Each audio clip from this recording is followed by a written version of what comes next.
मंजिल को भुला कर जिया तो क्या जिया, मंजिल को भुला कर जिया तो क्या जिया।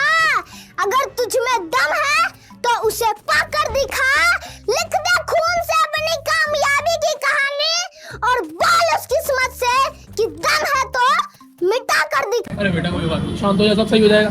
कोई बात नहीं, शांत। चल चल, रो मत।